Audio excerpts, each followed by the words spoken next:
Hello, everybody. Welcome to 3-Point Perspective, the podcast about illustration, how to do it, how to make a living at it, and how to make an impact in the world with your art. I'm Jake Parker. I'm Lee White. And I'm David Hohn.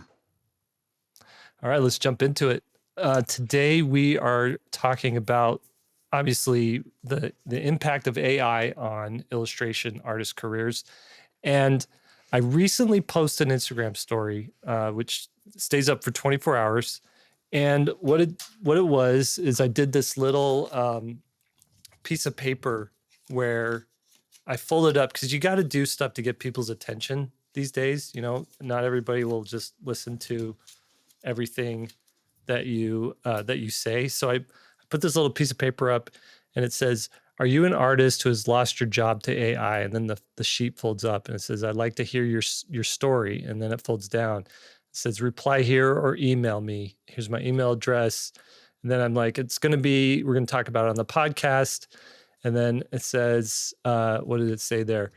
To bring awareness and to maybe come up with some solutions. So I had a couple of people say, yeah, that was really creative. It actually got me like stopping and looking at what you're doing. So if you ever want to get people's attention, don't just like have your, like you could have your face up there, but people are so used to that. You have to do like something interesting, like open up an envelope and pull something out. Like you have this little bit of mystery happening, and also that people want to see to the end, like where's this going?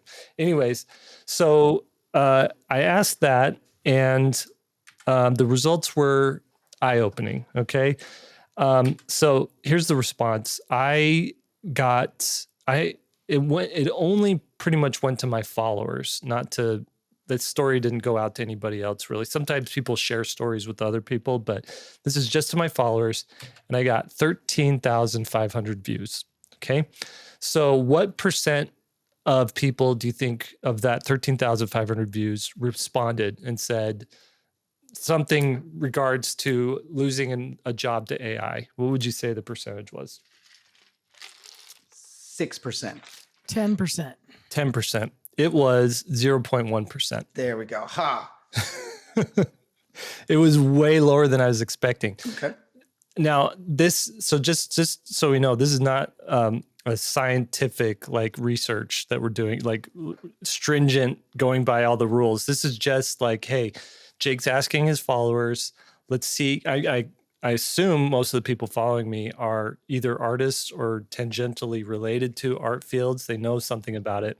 So what is 0.1 response rate? That is 13 responses out of 13,000 people who see it. But the responses they gave me were really interesting, and I divided them up into different categories because not everybody lost their job to AI. Here's what people had to say. So the first category is lost job. People who actually lost their job.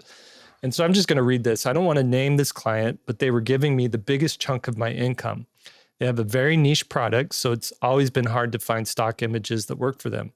I used to have to do plenty of photo montages for them, used in emails, landing pages, banners, etc.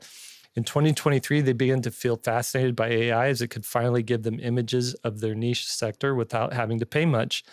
I was obliged to use AI and began to learn how to use those tools. With time, I began to get more and more worried as my editing skills to create unique images were no longer as useful for them. Now they give me less projects to work on as I think they can do everything with AI, and thus I've lost nearly all of my monthly income. I've been looking for new clients, but once I see them use AI on their social media posts, I feel discouraged. Is this the end of graphic design? So that is clearly a lost job to AI. Okay. Next one we have is I've lost 2/3 of my illustration jobs to AI.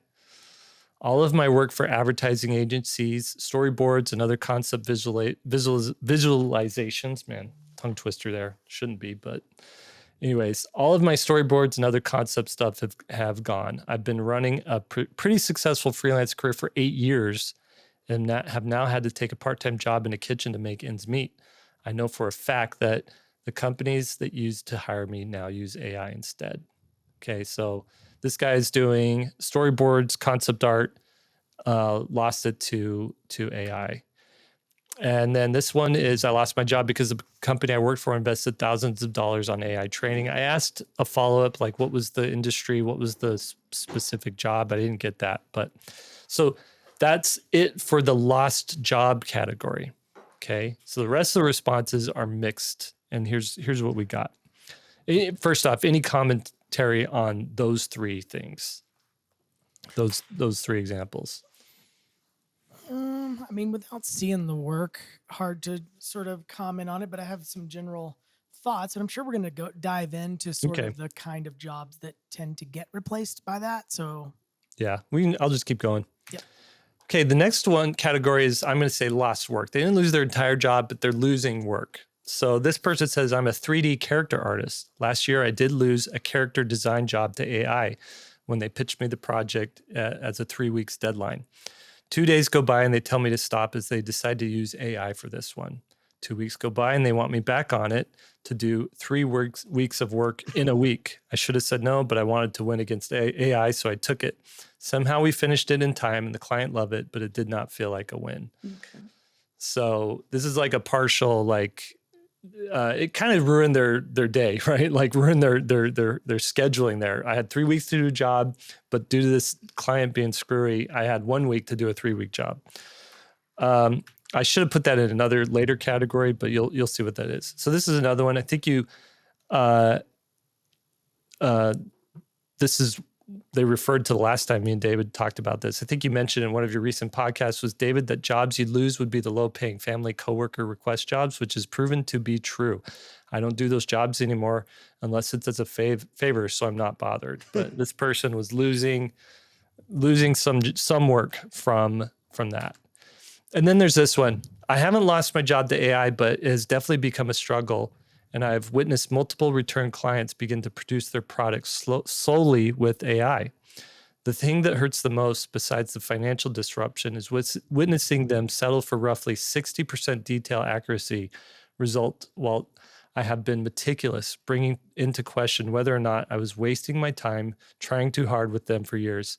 I guess we can never know. And that's something that I realized, over the last couple of years, I've had people show me like, look how cool this artwork is. Isn't this a cool piece of art? And I'm like, it's AI. And they're like, what are you talking about? I was like, well, and I just start pointing out all the wonkiness to it. And that made me realize like, I can get away with so much more in my artwork. If you can add like an extra arm and no one notices, then we're overthinking. I'm just realizing what people actually pay attention to in artwork. It's like you focus on the face and don't worry about anything else. And I'm the type of artist that worries about everything else. And the face is like, oh yeah, I got to finish the face. So this person says, I would call myself a mascot artist as close as I can to giving my work a title, but I would also take work in comics and tabletop stuff. Meanwhile, most of my mascots end up as company merch like tees, patches, and pins. I won't give you my life story, but I thought that detail might be worth giving just in case you're looking to hit the topic across different illustration roles in the industry. So that's good information to know. He's not losing tabletop work or comics work, but his mascot artist work is, or we call it like logo design type of stuff, is getting a hit. 60%. What'd he say? It's become a struggle, and for him, return clients begin to drop off. Okay, so now the next category is can't find work. So this is a person, I graduated from art school last summer and wondering if AI is one of the reasons it's hard to find a job. It's meaning that I'm having to fast forward my plans to start my own business, putting together my business plan, and about to start working on my website. It's a tough climate out there. And then they ask, are you being impacted at all? I need to tune into your podcast. So that is a legitimate thing, I think. But AI could be part of the culprit there. It's also just a crazy economic period as well that we're in, and tariffs kind of throwing everybody off, or impending tariffs. So everybody who has a budget is just like, do we want to blow it right now, or do we want to hang on to it for later? And then there's another category here. The job feels insecure. So they have work, they're working fine, but they're worried that they're going to lose their jobs. So this person says, my boss is thinking of using AI art in our new upcoming 2D indie game that we're making. And I really hate that. I would rather hire more artists if we want to make more content for the game than use AI for artwork. In August, I'm working 3 years at the company. I do have a contract there where they can't fire me easily. Lucky me. But it scares me a lot that my boss literally thinks it's a good idea to use AI art in the final product. He even said that he wouldn't hire artists for specific tasks like making an intro for the game because AI can do it just as well. I think I'm literally going to quit if that moment would really happen. Okay, the next category is lost job, but then got it back again. So this one's interesting. This person says, I had a long-term client. We had been working together for 2 years. That was my stable income. As the project was big, I had to draw almost every week. After 1 year of working together, they asked whether I do AI and could train it to produce images in my style. Who would ask? It's like, hey, do you have a gun and do you mind shooting yourself with it? Like, okay. And meanwhile, can we have a robot replicant of you? I said no, and we kept on working for another year. Eventually, the amount of work died off, and I always wondered whether it was due to lack of things for me to do or them switching to AI. Then, I guess, they actually switched to AI because this year they asked me to help them draw a few images because AI struggled to do exactly what they wanted. So this guy lost his job to AI. They realized it was crap. What they were getting was crap, and they call him back like, hey, can you kind of do the thing you were doing before because you're better? We also have this section, lost the motivation to pursue an art career. And this one pains me. This one hurts me. It says, I'm a 23-year-old intermediate artist who's been working towards being a graphic novelist my entire life. I haven't got my foot in the industry so far, but I lost almost all motivation to continue my pursuit after AI has become as good at it. It's been widely depressing, and I truly don't know what to do about it. And we also have this person. I haven't lost my job, but decided to go for a complete career change due to the vast rise of AI in the creative field. I'm looking into retraining in trades. Don't get me wrong, I look forward to it, but it sucks that my joy of creativity was sucked out of my employer's push to use AI. And then we've got this, got a job because of AI. So this is an illustrator from the Netherlands. I do comic stuff as well, but I aspire to be a concept artist for games. I've been doing this for 5 years now. And while there's definitely been milestones, I don't have a lot of business going on. Anyway, a month ago, someone in my area posted a tacky AI generated illustration logo on Instagram.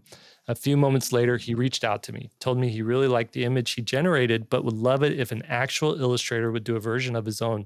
And so he asked me if I wanted the job, and I said yes. So yeah, in this case, AI helped me get a gig, which I thought was interesting. Like, that was kind of the thing I was talking about last time we talked about this. Like, somebody showed up, had a design of an AI for their album cover, and like, I need something like this, but I can't get AI to do it. Can you just draw it for me? I have this budget. I was like, yeah, I can draw it for you.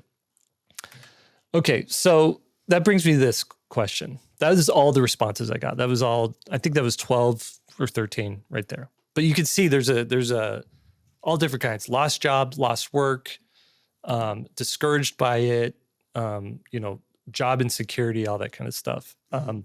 So there's this argument. The low-paying jobs are how you learn the skills to be a professional artist and how you work your way up. So if those jobs are lost, how will people get experience needed to get the higher-paying jobs? I just want to throw that out there as sort of like a background question that I keep getting from people, and then the comment section in the YouTube and whatnot. But looking at the landscape that we're seeing here of these responses that I got, and again, these are like 13 responses. We don't know, this wasn't 1,000 responses, but you can kind of check the pulse of how people are feeling about it through that. I feel a little bit. So I'm just curious what you guys think about that, and then we can move on from there. I think I want to put some of the responses potentially into perspective. Are these vetted in any way? What do you mean? In what way? What? Do you know that this is true? Or I'm are just these, taking people at got it. uh, Totally fair. we're assuming everyone wrote in to tell me the truth. Yep, I don't yep. know. And listening to the responses, like they feel truthful. Like That's totally fair. That Mhm. being said, I just want to bring up that there is a narrative that is being promoted around AI, Mhm. that this is the next thing. This is Mhm. going to happen. Mhm. And the reality is, maybe it is, maybe it isn't. So I think it's worth, I'm not saying that anybody is lying, but I think it's worth putting all these, even these few responses into some context, that there may be a desire to continue to continue to perpetuate the narrative that's being promoted, to be part of that story.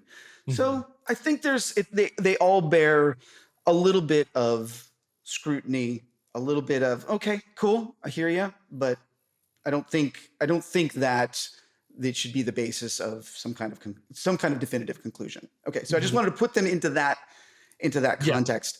Mhm. The question you've got right here, the low-paying jobs and taking these jobs that that are kind of your entry-level illustration jobs, and what happens.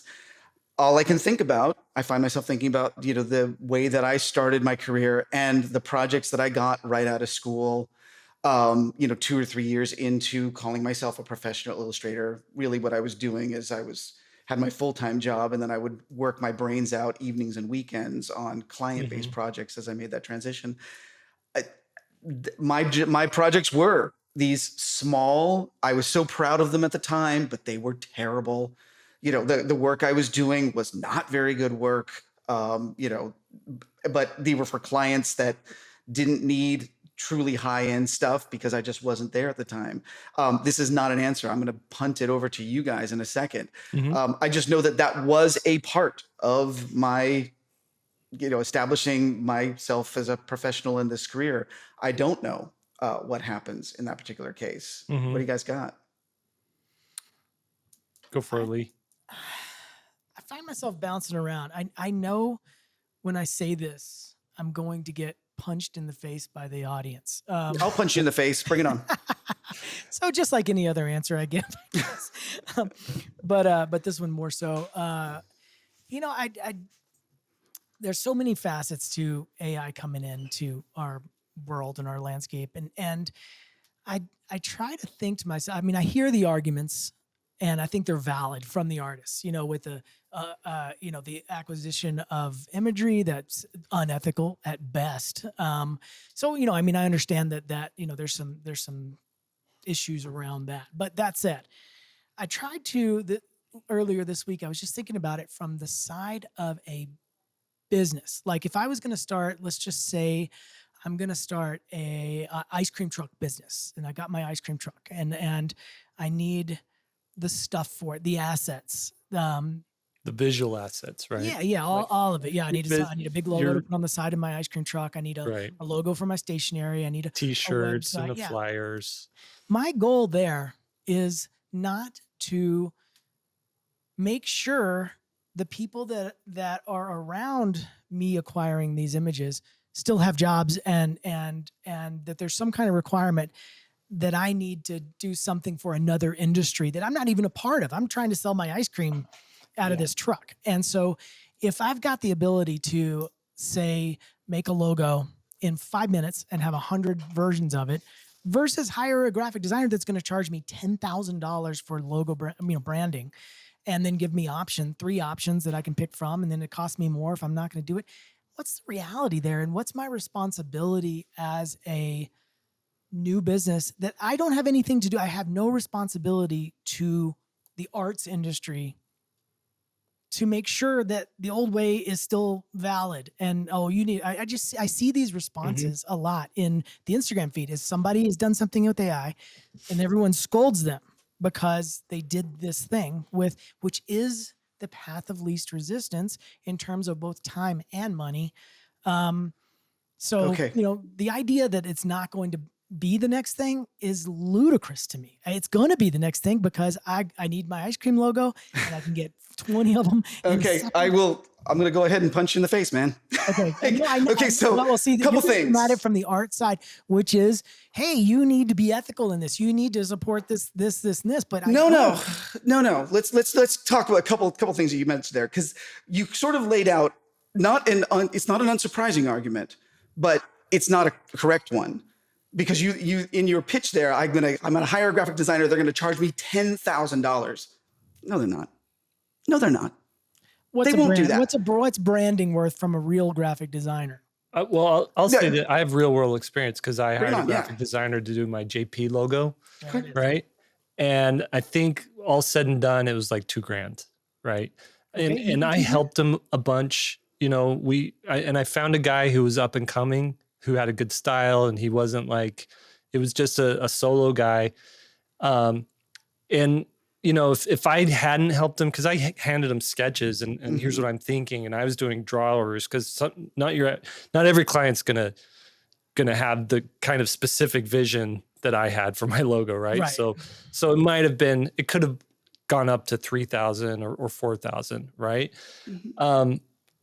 But I'll just interject that. So 10,000 is top side. Like if you're like really high, exactly. If you're like franchising and you're opening the store and you've got 5 stores, you're probably going to go to a $10,000 graphic designer or a $20,000 graphic designer. But starting out, probably not. Exactly. It doesn't even matter. I mean, let's even take money off the table. If I'm going to spend a month and a half dorking around with this logo and this graphic designer versus I can have it in tomorrow for free, why wouldn't I do that? I mean, I have no obligation. Well, if you want to do that argument, then why wouldn't somebody, why should I pay the person for the ice cream? Why shouldn't I just go open the back of the truck, grab the ice cream I want, and close the door? What are you going to do? At some point, the ethics do have to come into this. Yeah, but the people who are hiring that out have no idea about this conversation. They're just like,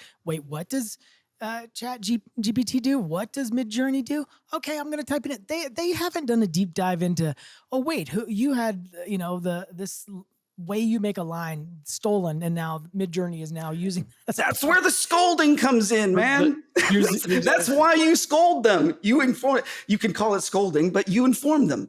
You tell them that because they know, because all you have to do is present that argument I just made, which is, hey man, you stole this logo you've created. It's based on stolen work. You wouldn't like somebody walking in and grabbing your ice cream. It's not; these are not hard concepts. Fundamentally, it's not a hard concept. It's a little abstract. I mean, one's intellectual property and one's physical property. But I mean, I agree with you. It is theft, and I am on the side of the artist in terms of the copyright theft. I'm just trying to look at it from a business in terms of how this is going to play out. I am not, if I'm opening a yoga studio, I'm opening an ice cream shop, I'm opening a hair salon. Sure. I don't know all this stuff. I'm not going to dive into all this stuff, and I'm not going to get involved. I needed this logo to be done, and I want it to be done as quick as possible. That because it is the path of least resistance, and it'd be one thing if it was the path of least resistance, but it cost a fortune. That would be different because it would be that would be a limiter, something. It's not least resistance. That is resistance. Yeah, right. And so, but right now, the cost and the effort are both the path of least resistance. So, and again, they're not involving themselves in our. Well, these are people who are smart enough to know they need a logo. And wouldn't it be easier if they just grabbed that really successful common Baskin Robbins 31 flavors? Why don't we just grab that one? Well, oh my God! Can I interject something? Bring it on, man. Yeah. Removing AI from this discussion in this particular scenario, how many school logos have you seen that is the Preston Blair Bulldog? Like the Preston that pulled straight from the How to Draw Animals cartoon book from 1950. I've literally seen that bulldog like 10,000 times on Georgia University of Georgia. Like any school that has a bulldog as a mascot, they've ripped off Preston Blair's bulldog, right? And if you look at any mascot, at the elementary, junior high, high school level, all those mascots are just ripped off. They're clip art or something. Yeah. They're just ripped off. Now, so that's so one aspect of it, and small businesses do that all the time too. They're ripping off logos left and right. So that was kind of like the option is you either hire your neighbor's cousin who knows how to use Photoshop and they cobble together something that passes as a logo, or you just rip something off. And when I lived in Utah, there's a street called State Street.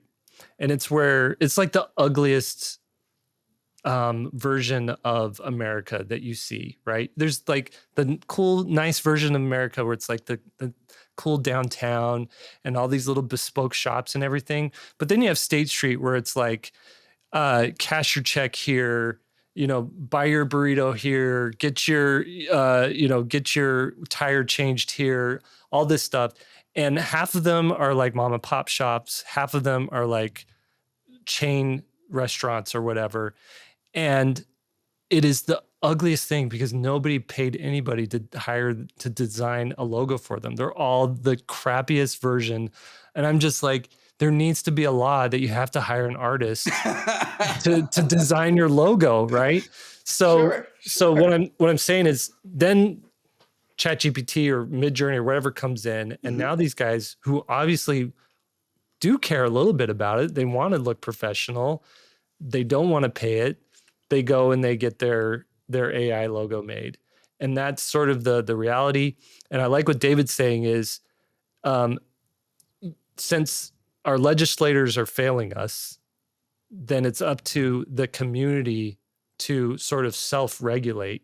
And for a person to be so pressured by the community, like, I can't do an AI logo because I'll sell half as many ice creams, because this particular community does not put up with that. Again, that's very hopeful, wishful thinking, but you kind of have to have, what else do you got if you don't have hopeful, wishful thinking? Because the alternative is what Lee's saying. It's just going to happen anyway. There you go. But it's not. So if you go down that rabbit hole of what happened, that's how I'm addressing the argument that's on the screen here. We've got Jake's presentation is up, and what do we do about these low paying jobs? Well, those low paying jobs typically were probably fairly easy to do anyway for any number of illustrators. I don't know how great that training really was, and sometimes I would argue that training at the low level is detrimental because you have unrealistic client demands with not a lot of creativity. I'm just thinking of my early jobs that I sort of trained on as an illustrator. Those are the ones that had 14 Post-it notes attached to it. Like, oh, this person, there needs to be 3 people sitting right here and they're holding an apple and there's a snake over here. And you get all these order forms. It was horrible.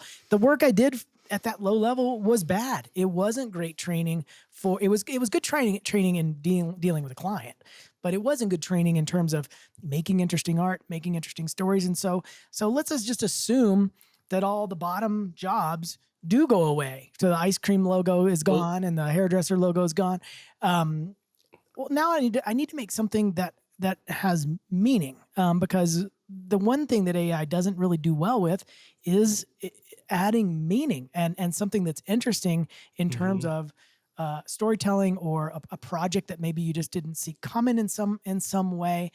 So I think it's going to be better for artists to not take those low-paying jobs. I know it messes with the financial side of things. You may have to spend longer as a Uber driver while you're building your skill set, and you're going to have to come in at a higher level now because that low stuff is gone. But I think that low stuff was taken away from and distracting from where people's ability ultimately would be. It delays it a little bit, I guess. Yeah, and I want to point out too that of the small sample size that we have here, the jobs that were lost or work getting lost is those lower level things. Or it's like, I want to say, well, I'll show you my my pyramid really quick because this comes to it. Like the pyramid is basically wide at the bottom, narrow at the top.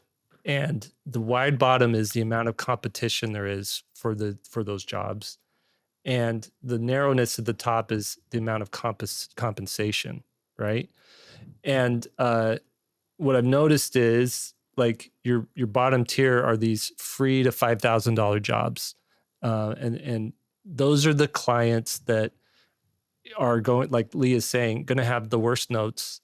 They're gonna just be like, wait, can you fix it? Can you tweak that? It's your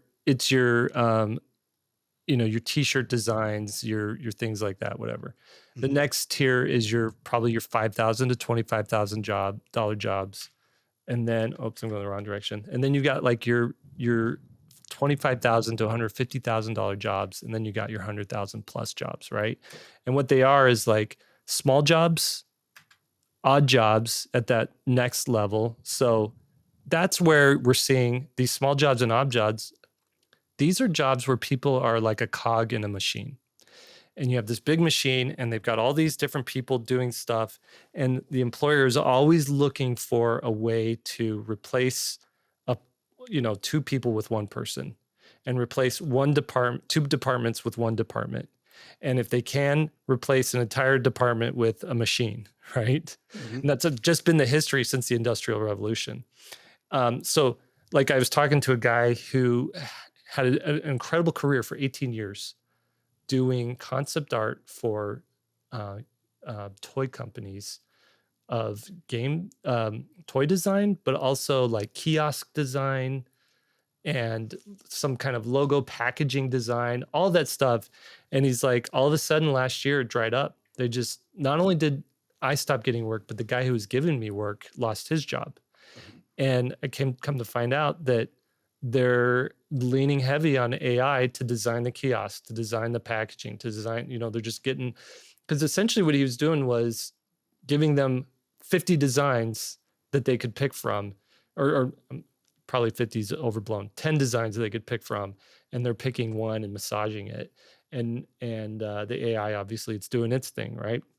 So on top of the odd jobs, and with odd jobs, you're going to be able to make a career, but you're invoicing 10 to 100 people a year, right?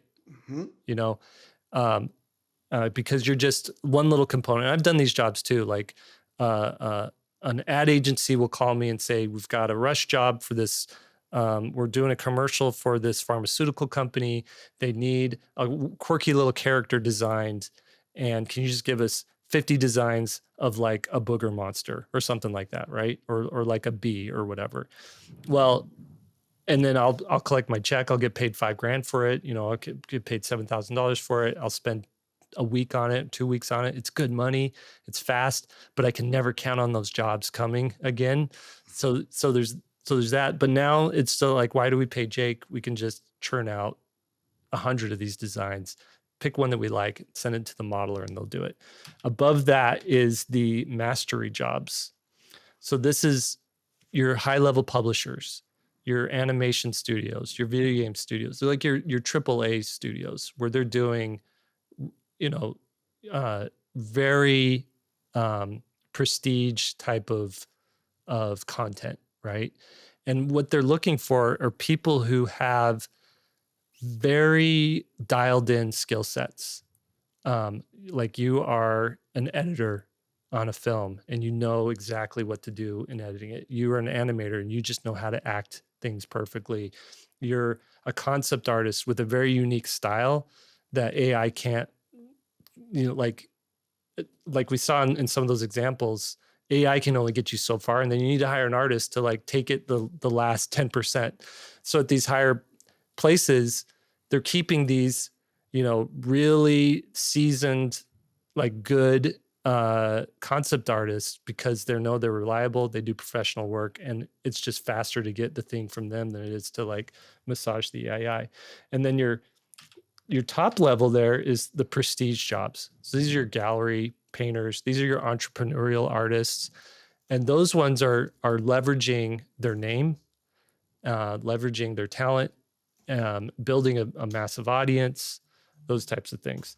So what we're seeing here is AI is appealing to people who have a cog that they need to replace. AI is not appealing to people who have, like Lee was saying, a team of artists or an artist themselves who is helping them create an experience, a human experience. So like a children's book. Yeah, there's a billion AI children's books out there. None of them are selling well. None of them are. You look on Amazon, it's like, oh, this is, 1 millionth best-selling book on Amazon, right?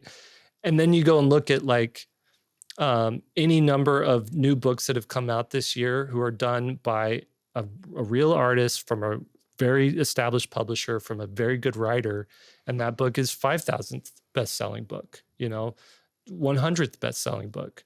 And it's because people are wanting something by that particular name. They trust the brand. They trust the brand of the writer. They trust the brand of the artist, and they know it'll provide an experience for their child that isn't just something to distract them for a minute, but it is something like they're buying an artifact. They're buying something nice. And when you go buy a painting at a gallery, there's no shortage of pretty images, right? Why do you buy the painting? Because you love that artist. You love the way that they've made it, the technique that they're using. You also love the gallery experience or whatever. You want to support that artist. And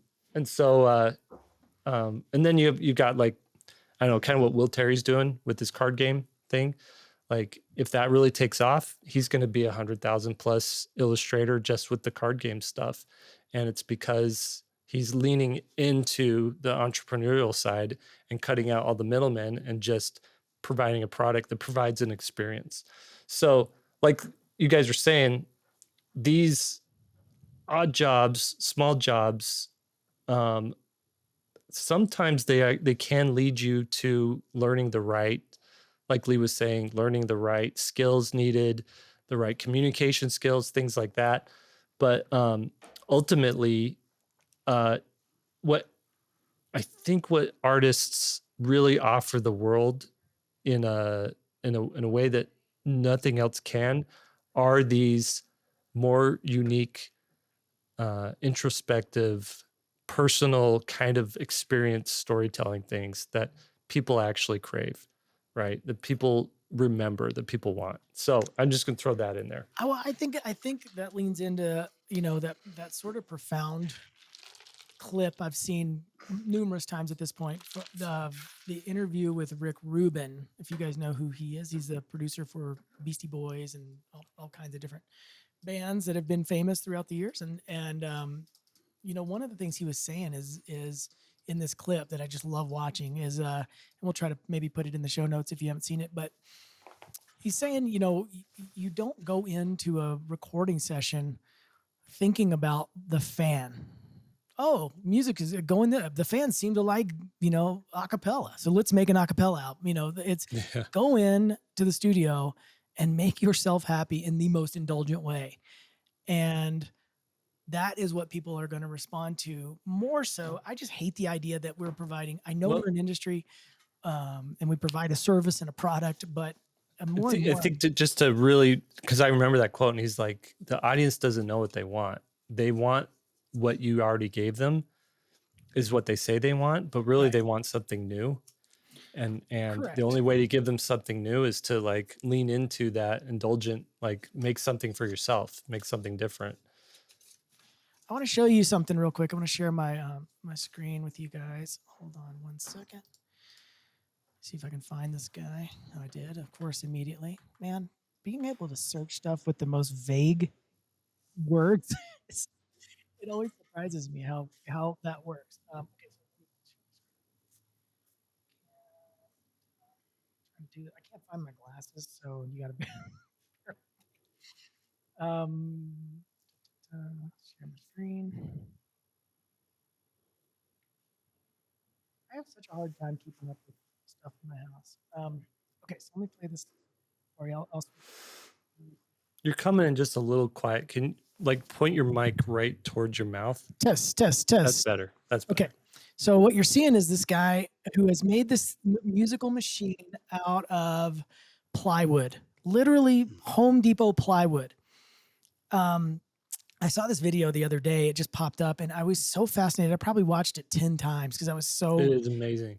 I was so into So it. he's just hand cranking it and all the balls are like going up and down and hitting the, like making the drum beat and stuff. Yeah. I mean, and it's a very basic, if you look at each individual part, it's kind of clunky actually. He's not a master wood crafter, you know, but the way this thing is put together and the design of it, I mean, it looks like something out of a Tim Burton movie. I guess that's the closest analogy. And then the music itself is actually really good. So this thing is almost like this music box, so to speak. And he's sort of playing it and it's sort of playing itself at the same time. It's this hybrid wacky thing. I guess my point is it's so uniquely him. And I compared this to like, you know, a boy band or something where there's a formula and we got 5, you know, attractive young dudes who are on the, you know, stage and everybody's screaming for him. It's just so generic.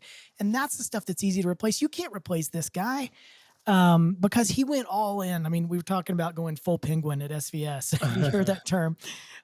He had this idea and he went fully into it. I mean, he didn't stop halfway. This is not a small machine. This is bigger than a person. Yeah, but he replaced his band with a machine that he made. Yeah, well, four guys got to figure out what they're going to do next. But my point is, yeah, he did something just so wild. And this is what in my opinion, this is what people are going to respond to because it looks very personal. I haven't heard an interview with him, but it looks very personal. It's unique and it is outside the mainstream of production that we're starting to see in the world where, you know, at least in the United States, everything is, Okay. I mean, you're making some interesting points. There's an issue that's sort of bubbling in the back of my head here, which is if we go back to Jake's pyramid, do I hear both of you kind of saying that the bottom of the pyramid's going to get lost and that's not really a problem? Is that a fair way to interpret the last 10 minutes of this conversation? I would say it's not a problem, but I do think that is what's going to happen. Okay. So the trouble and the thing that bothers me about that take is it privileges the people who are successful, even in that you have to be more privileged to be successful in this industry. Like you have to be able to hang in there long enough to make the crazy marble music box machine. And not everybody can do that. This is already an incredibly exclusive, you know, lots of people get edited out because they can't even make it where they are now. And the trouble that I'm having with the very concept of simply accepting it is that it is built on the back of copyrighted materials. And I made this point the last time. I'll make it again this time. I do not have an issue. I am not anti-AI. If treated as a genuine tool, would I personally use it? No. But would I stop other people from using it? I certainly wouldn't. The trouble is that the companies have built it off of not what they should have, which is public domain. They've built it off of currently copyrighted, recently made intellectual property. Right. And so I'm having a little trouble. No, everybody. The problem is everybody has trouble with that. Nobody likes that side of it. The problem is, hang on. I'll go ahead and push back on that one, which is, no, the companies, this is why they're pushing that particular, this is the future, this is the way it is, genie's out of the bottle. They want to pretend, and they are really working hard. I've done a really deep dive on this for the Pro AI. They want to pretend that it's fair use. It is not. There are court cases that are currently making their way through, I've got the list of them over here, of artists who are saying, no, this is not the way it is. The way that you're saying you, Midjourney. What are our other ones? Forget it. Feel free to list off all of them. I'm not that into it, but DeviantArt, Midjourney, Stability. The way that you're saying it is not the way it is. And so anyway, I'm having a little bit of trouble sort of Well, no. I think there's a joining you guys distinction on there that. is that it is the way that it is. I never said it was ethical in how it was built. I don't think it was as ethical in how it was built. But I'm saying the reality of where we are and where it is right now. Now, if there's a recourse and there's some kind of petition I can sign, I will be the first one to say pull, because I saw a thing yesterday that said if AI went away, if Chat GPT went away and Midjourney went away, nothing would happen. Like the world would still continue. Like people would still paint. I would still paint. Jake would still draw. You would still draw. The ice cream truck people would hire, a brand new, fresh out of school student, and they would get to pay back, a tiny portion of the thousands of dollars that they spent on that education. But I guess, like I said, if there's a petition to sign, I mean, we'll link to it. Like I'll be the first name on it. But if I look to the history of both technology and the way our country has been built, it's built on injustices all the time. You just pointed out, hey, this shouldn't happen. Well, it just did. It doesn't mean you got to be complicit in it or that you agree with it. No, I have a different take on the history of our country. I don't think yes, there have been injustices, but they have been, my personal take is that they've been rectified. Our country. Yeah, one by one. Exactly. Oh our country was built. That is a debate I do not agree with. Oh, okay. Well, let's I don't want to get in that side. Oh, sorry. Okay. I want to point out just to clarify everybody here. Okay. There's essentially, the genie's out of the bottle, the cat's out of the bag, whatever. The cream's in the coffee. There's that whole thing, and one side of it says, well, there's nothing we can do, so let's move forward in with this changed landscape. There's the other side that says, let's push back and try to put that genie back in the bottle, or let's try to shift culture so that it's unacceptable to make a wish from the genie, right? And so I think we have to straddle. Is there a way to straddle both of these? And let's look at it through the lens of, you are 24 years old. You have pretty good drawing skill and ability. You've finished college. You're having a hard time finding work. Everybody around you, the ice cream truck guy just made his AI logo. Okay. Grandma just figured out how to use ChatGPT image making, and her children's book idea is now fully illustrated by ChatGPT. What's a guy to do to get some experience so he can get up to higher up on that pyramid? By the way, your guy who's 24 also has a full-time job and maybe 2 full-time jobs just to pay rent. Okay, this is an actual scenario. Sure.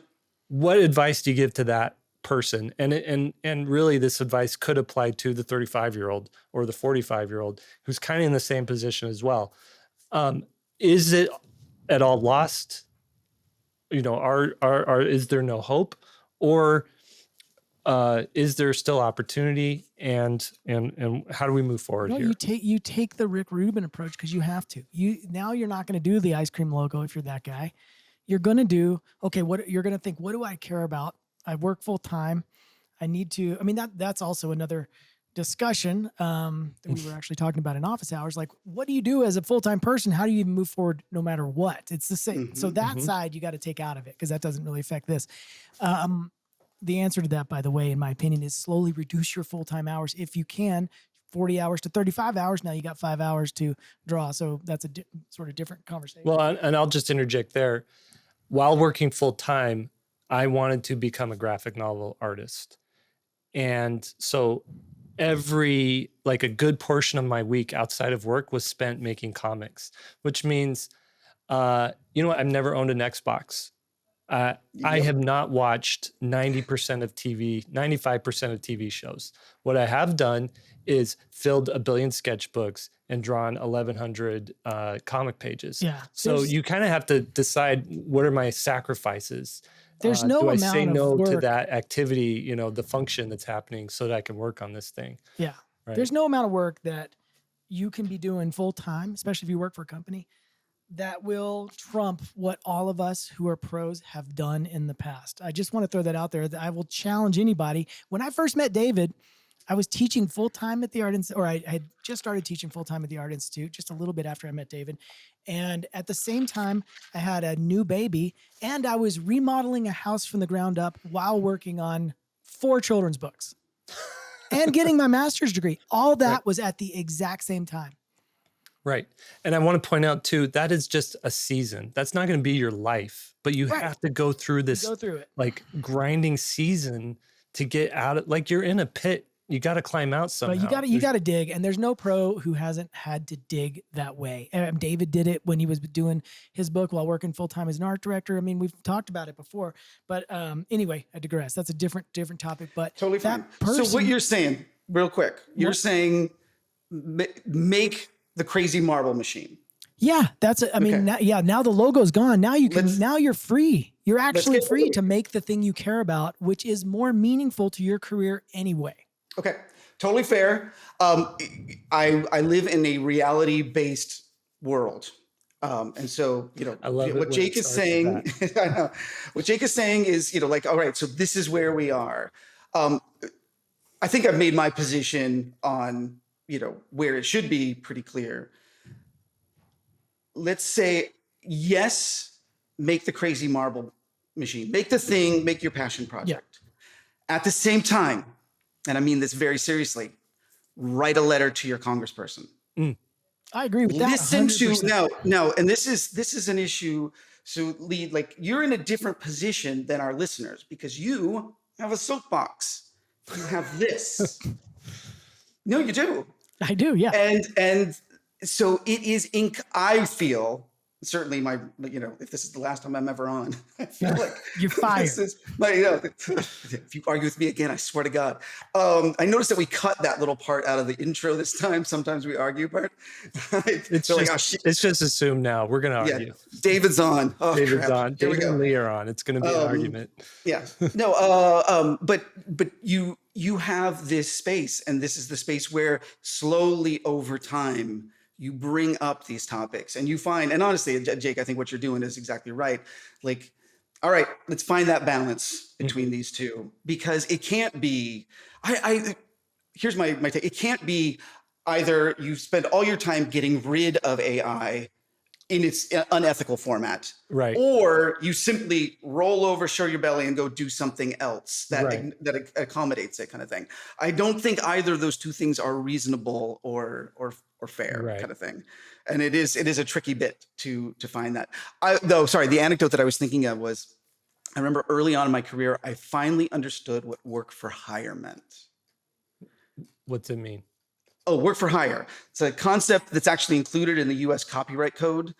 Fundamentally, copyright gives you a monopoly on your intellectual property, unless you do this one thing that's mentioned specifically in the copyright code, which is work made for hire, which basically means you and your client agree that this work is going to be owned completely by the client. You have no copyright associated. You get paid, you do the work, that's it, you're done.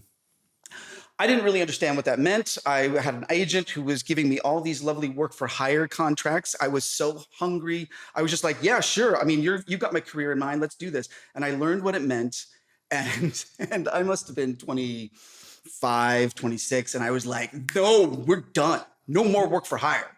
I was like, that is it. And you know what? My job is going to be to get rid of it out of the copyright code, kind of thing. Like, that was how hot and bothered I got. Yeah. And I spun. You know, I made a lot of enemies. I made some people very angry on my very strident position on no work for hire and anybody who takes it, blah, blah, blah.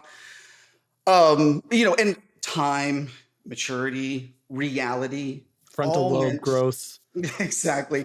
Just meant that I needed to take a more nuanced position. and one that really kind of led me to teaching, honestly, because I was like, wait, a lot of people don't understand what this means. And if you choose to do it, know why you're doing it. Mm-hmm. And I would say that is really one of the jobs, not our job, but one of the jobs that people who understand the ethics around AI, that is an obligation they have to inform and instruct and tell people, do you understand what you're doing? If you do, I can't stop you. I agree. I'm not going to say God bless, but I agree. Cause, my wife is absolutely like, a hardliner on cell phone use while driving. Like, and I back her up totally that, but I'm not, I'm not, what would you say? Like no cell phone while driving proselytizer, right? But what she'll do is if she pulls up and someone's been on their phone and then you get to a stoplight, she'll tap her horn, roll down your window. Hey, yeah, what? And then she'll say, I'm sure there's so many people who love you in your life that would be so upset if you crashed because you were paying attention to your phone. And I actually know somebody, we don't know someone personally, but our friend lost a friend by that way, right? Okay. And she'll just mention, I know someone who died because they were on their cell phone. Please put it away. And the person, there's two reactions, like, oh, I'm so sorry. Yes, you're right. I'll do it. Or F you, and they'll spin out, right? And so when I think of that, I think there's legislation, there's laws, there's police looking for that. But what it takes is like this cultural pressure that this is not what we do in this culture. And I think, like you said, write your legislator, do all that, but you actually have to get your hands dirty a little bit. And you've got to lovingly say to the ice cream truck guy, hey, I noticed you used an AI tool for your logo. That's actually it's kind of not cool for these particular reasons.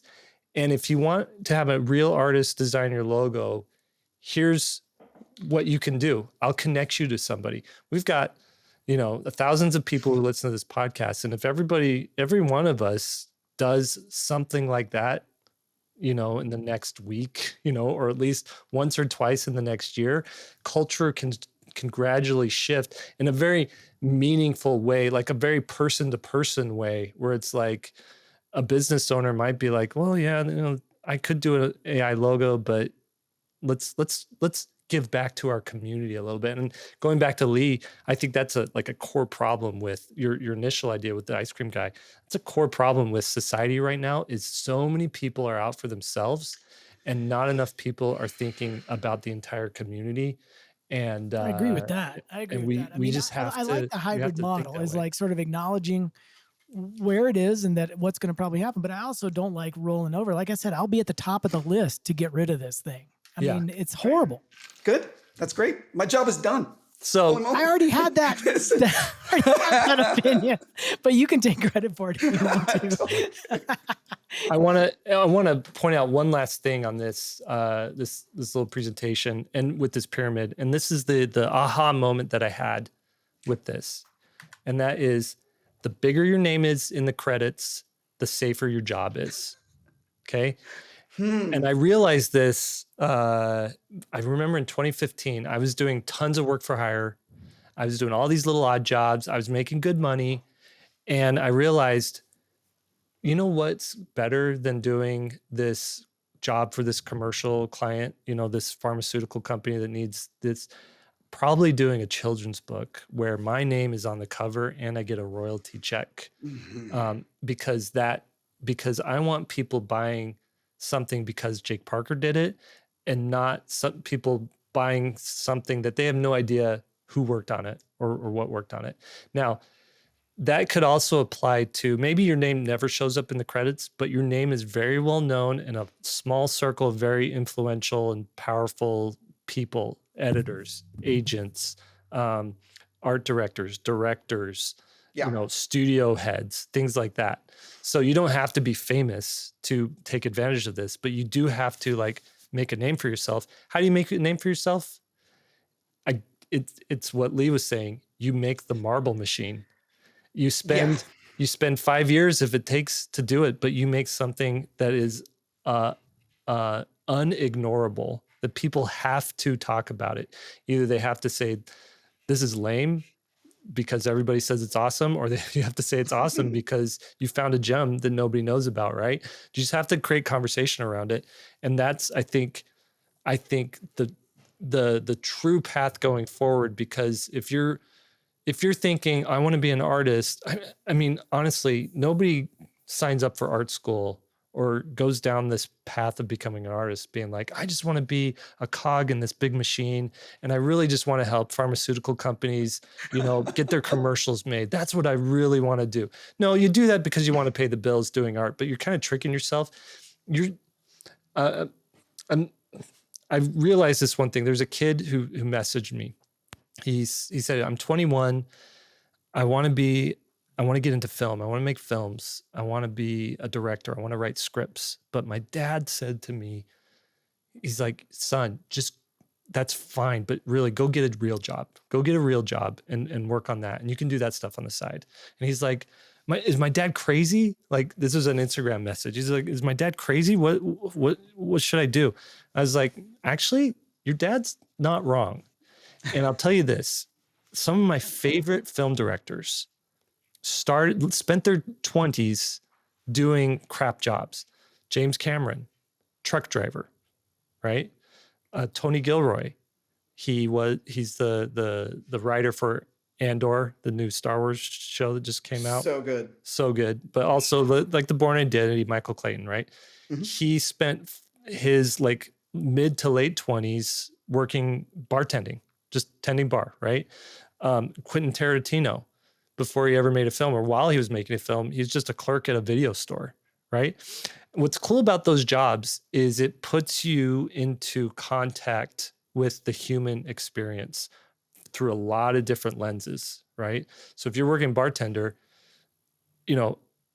a bar is like a cross-cultural watering hole. Like the zebras show up, the lions show up, the little gazelles show up. Everybody needs to get a drink, right?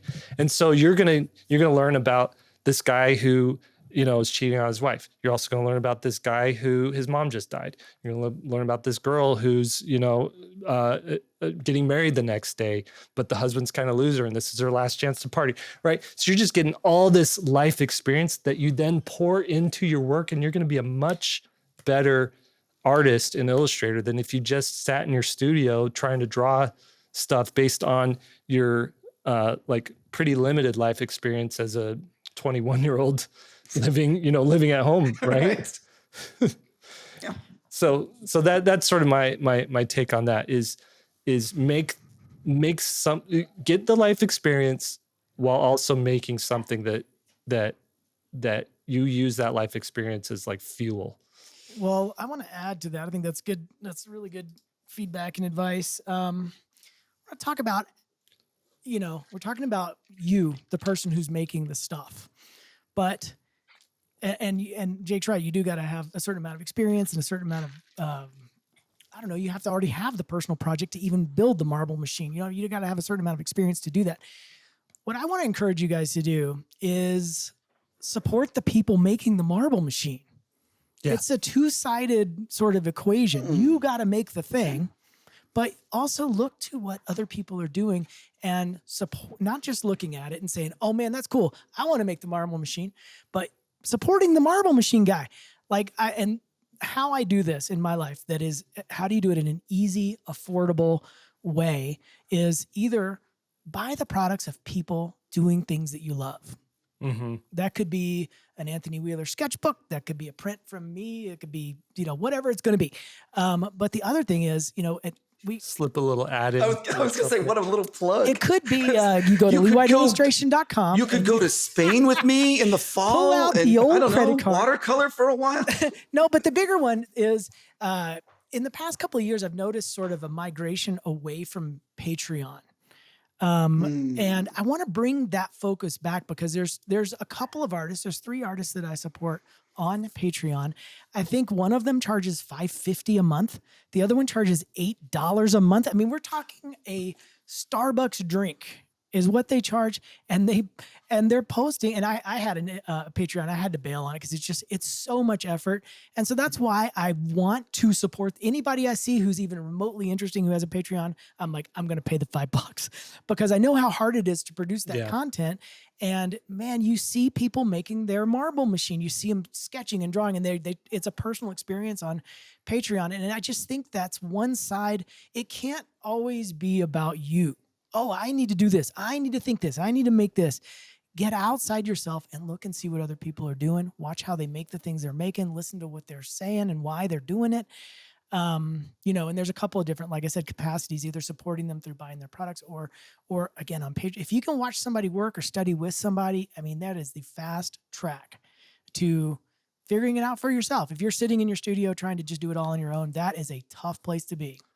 The only problem I have with that is 9 times out of 10, like the whole Patreon, like buy my print, the whole artist economy, like so much of it is artists just supporting artists.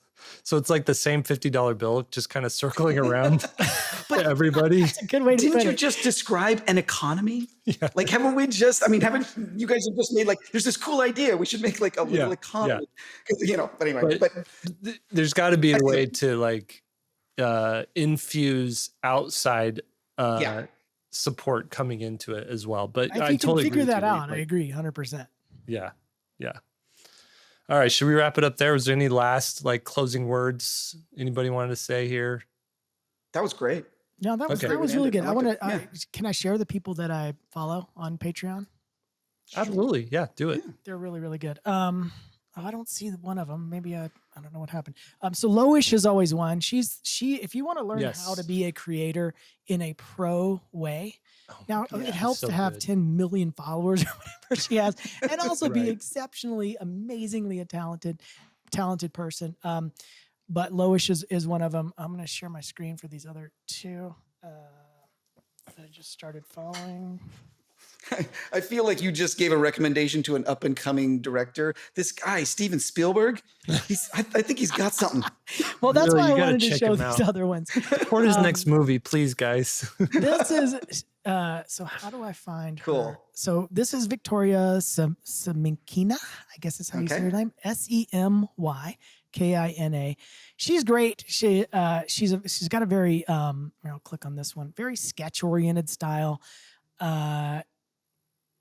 And so like this demo that I'm showing right here, she just goes it's so textural and so, in my opinion, just gorgeous way of working in multimedia. She's, I think, $5.50 a month. I mean, it's just to watch her do this one painting is worth $5.50 a month. It's worth more than That's so great. because I didn't know how she was getting some of the textures and so it's encouraged me to start playing in the same way. I don't need it to look like hers, but I like some of the media that she's doing. And then Irina Spector is also another kind of sketch sort of based artist, and she's got just a lot of practical advice on doing different stuff. You can see sort of some of the things over here: ink wash for urban characters, sketching depth, limited color. She's just a really good artist, and hers was like $8 a month for the high end tier. And so it's just such a value, in my opinion. So if you haven't supported an artist in some way, go check it out. It might make somebody's month. I mean, it's kind of cool. Yeah, I love it. Yep. All right, we'll wrap it up there. Thanks for joining us, everybody. 3-Point Perspective is made possible by SVSLEARN. We're becoming great illustrator starts. Hosts today were Lee White, David Hohn, and I'm Jake Parker. Special thanks to everybody at SVSLEARN who kind of keeps things running here. Our podcast producer, Daniel Tu, team manager, Preston Smith, keeper of the curriculum, Austin Shirtliff, show notes wrangler, Lily Howell, chief operations officer, Lisa Fott, and our illustrator, Annalise Black. Now, go draw something. I was trying to get this done yesterday, but I had a freelance thing that I had to dial in. And then I also had about 8 to 10-year-old boys come over from church, to learn about what it means to be a working illustrator. Oh, and cool, man. and so they were all hanging out. And the funniest thing is they came in. I got one of those YouTube play buttons for getting 100,000 subscribers on Hey, YouTube. all right. They all walk in, they're all, you have a play button? He has a play button. How'd you get your play button? I'm like, how do you guys even know what a play button is? Because a bunch of them are probably aspiring to be YouTubers when they grow up. It's crazy, right? Genuine. They were more impressed with the play button than they were with the graphic novel I just finished. That's amazing. But I'm not shocked by that at all. That's but it was fun. And then we played a drawing game. We did I didn't call it this, but I think, what's it called? The Magnificent Corpse. Yep. Is that what it is? Oh, Something it's so that. fun. Yeah. So we just folded the papers in half and everybody switched them and they had a ball with that. That's cool. That game works at any level of ability. Yep. Like you could be at like a conference of seasoned like animators and be like, okay, fold your papers in half. But And the cool everybody's thing is, gonna it love it works just for as much as a total 5-year-old. noobs too. Yeah. Yeah. It's an exquisite corpse. I think that's the actual That's right. name, not magnificent. Yeah, they're all amazing. Yeah. All the corpses. Actually, for the 9-year-olds, you really should have just gone with the putrid corpse or something like that. Like that would Yeah. that would definitely. Well, one of them, I was like, "What? Your guy, he's got a blank T-shirt. You got to put something on his T-shirt." And the kid's like, "Okay," and he writes P-O, and I'm like, "Poe, what's Poe?" He's all, "It's poo, poo," and I'm like, "What?" And he goes, "Okay," and he goes P-O-O-P. I'm like, "Po-op? What's po-op?" He's all, "It's poop," and so then he draws a little poop emoji. He's all, "It's poop." And you're like, chocolate frosting? What? Yeah, I just let him have it. No, that's great. Let him have his joke.